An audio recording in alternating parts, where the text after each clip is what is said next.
Hello world, today we're going to be joined by my co-star Wyatt. I told you not to put me in the video. Oh yeah, don't worry.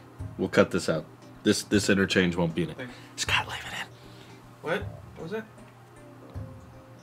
Today I wanted to talk about kind of a deep and dark moment in Tailosive's history that I am not that proud of, but still think it holds some weight, and I still think I should acknowledge it because this video is still public to this day. But in the year 2013, I basically enslaved myself at any given time to work on this giant project entitled Hide and Seek. It was something I was working on with some of the original Tailosive crew. My friend, we called him Dave Danger, and my best friend Ross Clark. We worked together on this idea of a serious action flick because originally that's what I wanted to make. I was not interested in making comedy sketches or tech videos. I really liked Christopher Nolan movies. I was like, how can we make an action film in our town? We were very limited in terms of our technology, and also the day before we started shooting that new film, I just got my first DSLR camera. Before that, I had a tiny camcorder that I filmed all my videos on, and then the night before we started shooting, I purchased a used T2i. The lenses could come out, so I messed around with it a little bit and said, yeah, I know how this works. I got a manual focus ring. This is great. And I didn't really know what I was doing. We didn't have a separate microphone. All of the sound was being recorded from that camera. It was handheld, so everything was shaky. Didn't even have a shoulder rig. But as the production of that film went on, and it did take like a year to make, we started learning more things. We started learning how to use our cameras. We started buying,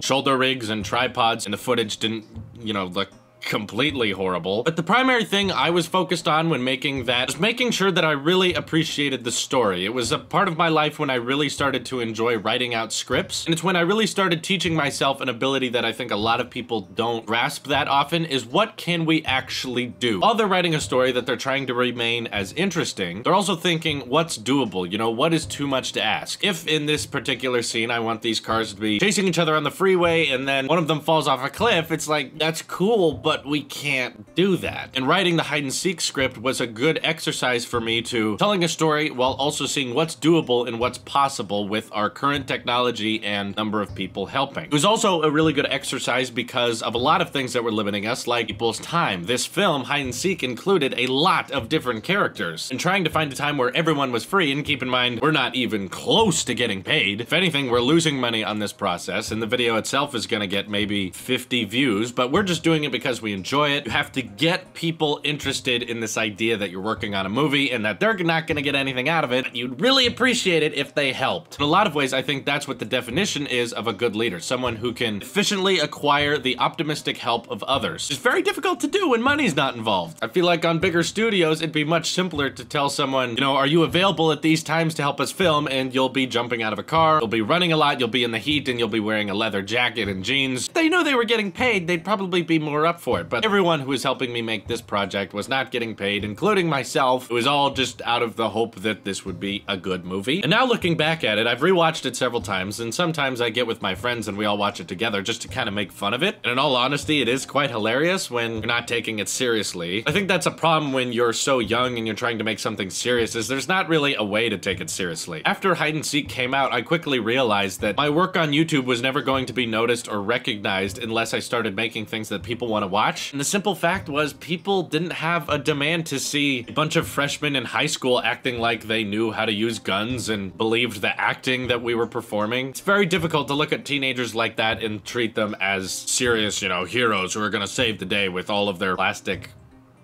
spray-painted airsoft guns. That's not something people are interested in on YouTube. So after Hide and Seek came out, that's really when I started pushing more of the comedy sketch era, because I knew that's somewhat enjoyable. People can watch that and laugh. That's when Completely Relevant came around. That's when the Saturday Shorts came around. It was all kind of after the Hide and Seek era. Back then, we also made a lot of action sequences just for fun. It was literally like, we should film a movie today. What should it be about? They just have guns and they shoot each other. That's the whole thing. Video's about 2 minutes, and it's just like boom, boom, boom, boom. They shot each other. That's it. We're good filmmakers, aren't we? A lot of people on their journey through becoming a YouTuber probably will realize, like, you have to cater to certain audiences in order to get people's attention. So when we started making, those Saturday Shorts and those comedy sketches on the main channel, those were getting a little better views than before, but still not that big, not anywhere near being able to live off of. And that's when my idea came around to start diversifying the channels, to start adding channels channels. You know, we could have a tech channel because no one's looking up Tailosive hide and seek, but some people may be searching for iPhone 6 Plus unboxing. Probably the reason you're watching this is because we diversified those channels. But after rewatching hide and seek a lot recently, it's made me think about how, in a way, I am kind of proud of that. And not because I think it's a good film. It's definitely a disaster of cinematography, acting, or visual effects, and just overall very amateur filmmaking. But I have to say, for a freshman in high school, someone who could write an entire feature-length script and organize the amount of people they needed to shoot it, I do think I gained a lot from that experience. And it wasn't necessarily gaining a good film that people enjoy to watch. It was learning what not to do and learning how to organize people and how to direct. Because even after we were filming, I still had to organize times where me and my friend Ross could edit, you know, all the muzzle flashes and the explosions, which we thought looked good at the time, but in actuality, looking back at it now, it looks pathetic. But now when people ask me if they should watch it, I always tell them the same thing. Kind of think of it as a polar opposite of a cliche Hollywood movie. Not a great story, but they're gonna have really good visual effects, they're gonna have really good actors, top tier production value, but with a plot that just kind of goes by the books. And when I was writing hide and seek, I may have not ended up being proud of the final project, but I still to this day am fairly proud of the script I wrote. Hide and seek is in a lot of ways a polar opposite because for one, we had terrible actors, they're not professionals, and they're all doing it as a favor. A lot of them do not want to be there, period. Second of all, we are not good filmmakers. We didn't know cinematography. We didn't even know how lighting worked. So the movie didn't really particularly look good. It wasn't shot super well. You know, I wrote the soundtrack myself with a keyboard in GarageBand, so it's not a great score. And again, the CG, you know, the muzzle flashes and fire, those aren't good. But at the end of the day, I do think that the plot and the drama that happens between the characters, it follows the plot of someone having their sisters kidnapped from them and them deciding to go out and look for them themselves. They find the bad guys who kidnapped their sisters, but along the way find out that there's more to it than they realize. The crooks and criminals that kidnapped their sisters are being forced against their will to do it. And into part 2, we find out that they're just caring for their loved ones as well, and that's why they're doing these terrible things, being controlled by a greater evil that has the power to kill someone they care about. So during that process, one of the original criminals decides this is not worth it anymore after being betrayed by that greater evil. So he agrees to help the men who originally saved their sisters from being kidnapped, even if it meant one of them got killed. Plus, because Ross gets killed in all of our movies, he had to be killed. He's very good at it. So they agree to team up after a new kidnapping takes place. And as that new kidnapping is taking place, another one of those crooks begins to form a bond with one of those hostages, realizes what he's doing is wrong, and agrees to help at the last minute in the climax of the film, where we have a giant fight scene where everyone's fighting each other. The protagonist of the story is forced to trust and work with a man who once shot him to get away with his kidnapped sister. So that's a deep story. I think there's a lot of arcs in there, and I think there's a lot of crossing boundaries and learning how to trust one another. And it's also a big story about forgiveness. The crook later in the film has to forgive himself for what he's done. And spoiler alert, at the very end, one of the original crooks sacrifices himself in order to kill that greater evil, which the main protagonist never fully forgave him, but then realized that he was doing it to protect those who he cared about, and that's all he did for himself. I still have the original scripts, both in digital form, and we actually printed them out back then. I don't do that anymore, but I do literally keep the hide and seek script because I was just very proud of the plot, the overarching characters, the story about forgiveness and redemption, and understanding how far you would go to protect those you care about. It was just not executed well in any way because, you know, we were all freshmen in high school doing it as favors. It was not well made at all, and in terms of a cinematography standpoint, this was of course a disaster, but I'm just saying that I still thought all of the experiences I gained out of it really made it worth it in the long run. As I grow older and as I do bigger and bigger projects to this day that are now going to be viewed by thousands of people, thanks to the support of you guys, I'm still using a lot of the techniques and tricks I learned from that year-long process of making hide and seek. Figuring out when people are available and how to get people to help in a positive way and be interested in helping even though they may not get much out of it. You kind of have to be able to market yourself and get people interested in something that isn't really going to do much, but if you can get people interested in an idea that isn't about getting money in return, it's literally just about, let's make this so that we can watch it. That's really challenging to do, but I think I learned how to do that a lot with hide and seek. I also learned how to use cameras a lot and buy external microphones, what kind of microphones work, how to use After Effects. It was a giant learning experience, and I think that big flops like hide and seek could be a great potential lesson to future filmmakers out there, or current filmmakers, or anyone who's trying to get a start on YouTube. I hope you guys just realize that you shouldn't have to wait for the right equipment or the right actors or the right script to hit you for you to start making movies. In order for you to start being successful and start making content that's interesting and start making quality content that actually looks good, good. You really have to go through a phase of making all the mistakes, because you learn so much from all of them. I don't think anyone out there literally just starts making movies and they're actually good. I think the first movie anyone makes is always going to be bad, and the movies you make after that one are probably going to be just as bad. You're not going to make interesting content for a long, long time. And I don't think the smart way of approaching it is reading a lot about it and studying a lot about it and then waiting for all of the stars to align, getting the right equipment, getting the right schedules, and getting the right people involved, and then you can make your film. You're still going to run in a ton of problems that you didn't foresee. You're probably gonna make a lot of amateur mistakes that we all make. But if you stay on top of that, if you continue with your crappy films, and you keep saying, hey, no, this isn't that great, and no, not a lot of people are watching it, but I'm still going to make it because I want to see it happen. That's where I see a lot of success coming from, is when people say, no, not a lot of people are gonna see this, and no, I'm not gonna get paid for it, but I just want to see it happen. Because people working in the big picture, people that get things done are the ones that are not waiting for the stars to align, are not waiting for the perfect amount of money to pour in. They just want to see this project get finished because they genuinely want to show it to others and hopefully bring a certain amount of insight to their day or bring a certain amount of comedy to their day. And that's the particular reason why I haven't privatized hide and seek. When we started divvying up the channels into, you know, tech, gaming, and movie reviews, I decided that the main channel had way too much stuff on it and it wasn't consistent. There was a bunch of older videos on it that were not comedy, but everything we were releasing on it now was humorous, so it was kind of a mixed bowl. It didn't really make much sense. So that's why I created Tailosive Productions. It was a place where I could just re-upload all of those serious films that don't really go with the new style of the main channel. So that's why that channel exists. There was never a time where I started the Tailosive Productions channel and started making all those serious films and uploading them directly to there. All of those films are still currently on the main channel. They're just all privatized. But for the sake of continuity, I thought it made more sense to have two channels, a comedy one and a serious one. And sadly, to this day, we don't have the time or energy to start making more serious ones again, but I definitely don't want to say that'll never happen. I fully intend on making lots of serious films that tackle difficult topics, that have interesting plots and overarching characters, and that's why I haven't deleted that channel entirely. You know, back before that Tailosive Music channel got that whole revamp, the reason I deleted it was because I had no future plans on that at all. It's not getting content, so let's just cancel it. There's no point in keeping it around. Obviously, now that changed because a very gracious fan offered to run it for us and work with us on adding this new great channel to the Tailosive network. So of course we brought it back now that we're seeing it's getting daily content. With productions, no, it's probably never going to get daily content, but I do see a future in it, and that's why I'm not deleting it. That's why I keep hide and seek public, is because I dare you to watch it. It's not good. It's not well made, as I've said 1,000 times, but I dare you to look deep in there and see what the script was and see what the overarching characters did and see that that overall plot line was made by a freshman typing it all on his iPhone 5 during lunch. That's literally how I wrote all of hide and seek, typing on my phone. That's probably people thought I was texting. Nope, just writing a crappy movie. I hope you guys enjoy it in some way, shape, or form. Let me know, of course, what you think of hide and seek in the comments below. And sadly, I think this is going to be the last Hello World for a while. We've made it to 20. I like to take a break every 10. I really appreciate all of the support I've gotten from you guys. It's been monumental. It's been fun. I've really enjoyed it, but we're moving on to bigger and greater things, and I thought talking about hide and seek would be a great way to bring closure to this Hello World series. I know Wyatt really enjoyed it, didn't you?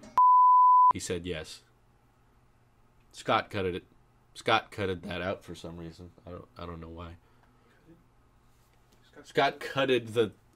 Maybe I should edit that out too. I'll just make Drew look stupid. Thank you, Scott. Thank you guys for watching, and I hope you have an excellent day. Take care.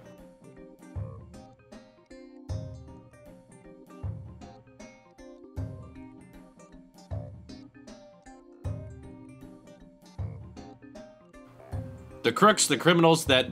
The cooks... The crooks... You got it. Crooks and criminals. One of the original cook...